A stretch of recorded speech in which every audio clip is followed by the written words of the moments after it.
বন্ধু বান্ধৱীসকল, যদি আপুনি এগৰাকী আত্মসহায়ক গোটৰ মহিলা বা আপুনি চেকপাত লাভ কৰিলে তেন্তে এই ভিডিঅ'টো আপোনাৰ বাবে খুবেই ইম্পৰ্টেণ্ট।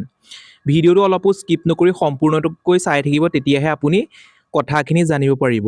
বন্ধু বান্ধৱীসকল, যদি আমাৰ ইউটিউব চেনেলটোলৈ বা ফেচবুক পেজটোলৈ পোনপ্ৰথমবাৰৰ বাবে ভিজিট কৰিছে তেন্তে আমাৰ ইউটিউব চেনেলটো ছাবস্ক্ৰাইব কৰি ফেচবুক পেজটো ফ'ল' কৰিবলৈ নাপাহৰিব।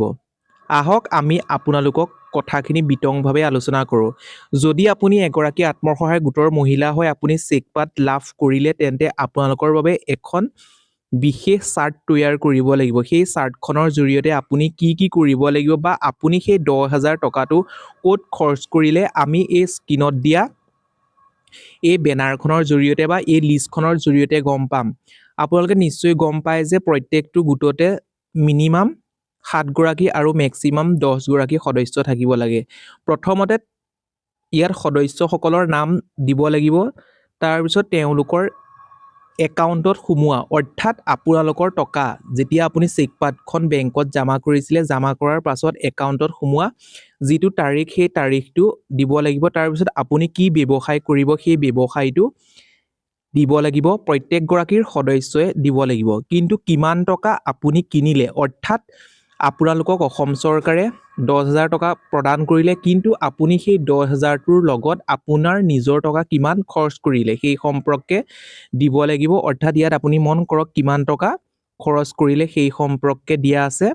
তাৰপিছত আপুনি অন্যান্যত কিমান খৰচ কৰিলে, নিজৰ টকা আপোনাৰ কিমান খৰচ কৰিলে, তাৰপিছত সঞ্চয় কিমান আছে সেইখিনি বন্ধু বান্ধৱীসকল, যদি আপুনি কি ব্যৱসায় কৰিছে বা আপুনি ক'ত খটুৱাইছে এনেদৰে লিষ্টত দেখুওৱা ধৰণে সুন্দৰকৈ আপুনি দিব লাগিব। উদাহৰণস্বৰূপে আপুনি মন কৰিব, ইয়াত ক্ৰমিক নং 1, 2, 3 কৈ দিয়া হৈছে। ইয়াত 10 গৰাকী সদস্য আছে। তাৰপিছত ইয়াত লেখা হৈছে সদস্যসকলৰ নাম, তাৰপিছত গোটৰ নাম অৰ্থাৎ ছেল্ফ হেল্প গ্ৰুপৰ নাম, একাউণ্টত টকা সোমোৱাৰ তাৰিখ। নিশ্চয় আপুনি মন কৰক, আপোনাৰ একাউণ্টত চেকপাতখন জমা দিয়াৰ পাছত 15-20 দিনৰ পাছত একাউণ্টত টকাখিনি সোমায়, সেই তাৰিখটো আপুনি পাছবুকখন আপ টু ডেট কৰিলে নিশ্চয় জানিব পাৰিব। তাৰপিছত ব্যৱসায় কি, আপুনি কি ব্যৱসায় কৰিব, গাহৰি পালন কৰিব নে গৰু পালন কৰিব, ব্ৰইলাৰ পালন কৰিব, সেইখিনি তাত দিব লাগিব। তাৰপিছত কিমান টকা কিনিলে, অৰ্থাৎ 10,000 ওপৰত আপুনি কিমান টকা কিনিলে।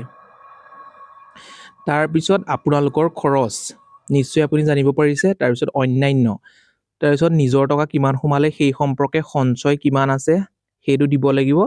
তাৰপিছত দিব লাগিব আপোনালোকৰ ইয়াত কি দিব লাগিব, মোবাইল নাম্বাৰটো দিব লাগিব শেষত। নিশ্চয় গম পালে এই লিষ্টখন আপোনালোকে তৈয়াৰ কৰিব লাগিব। হয়তো আপোনালোকৰ অৰ্ডাৰ অহা নাই, নিশ্চয় আপোনালোকৰ অৰ্ডাৰ আহিব। আপুনি কোন ডিষ্ট্ৰিক্টৰ পৰা চাই আছে এই লিষ্টখন আপুনি অনলাইনৰ যোগে প্ৰেৰণ কৰিলে নাই জনাবলৈ নাপাহৰিব। বন্ধু বান্ধৱীসকল, এই ভিডিঅ'টোৰ সৰু এটা ইনফৰমেশ্যন দিবৰ বাবে যত্ন কৰিলোঁ। যদি ভিডিঅ'টোৰ জৰিয়তে অকণমান হ'লেও উপকৃত হৈছে বা ভিডিঅ'টো চাই ভাল পাইছে তেন্তে প্লিজ এটা লাইক কৰিব। আৰু এতিয়ালৈ যদি আমাৰ ইউটিউব চেনেলটো বা ফেচবুক পেজটো ফ'ল' কৰা নাই তেন্তে ইউটিউব চেনেলটো ছাবস্ক্ৰাইব কৰি ফেচবুক পেজটো ফ'ল' কৰিবলৈ নাপাহৰিব। আজিলৈ ভিডিঅ'টো ইমানেই, আকৌ পুনৰ নতুন এটা ভিডিঅ'ত লগ পোৱাৰ আশাৰে ধন্যবাদ। আৰু যদি আপোনাৰ সুধিবলগীয়া প্ৰশ্ন আছে তেন্তে কমেণ্টৰ মাধ্যমেৰে সুধিব পাৰে।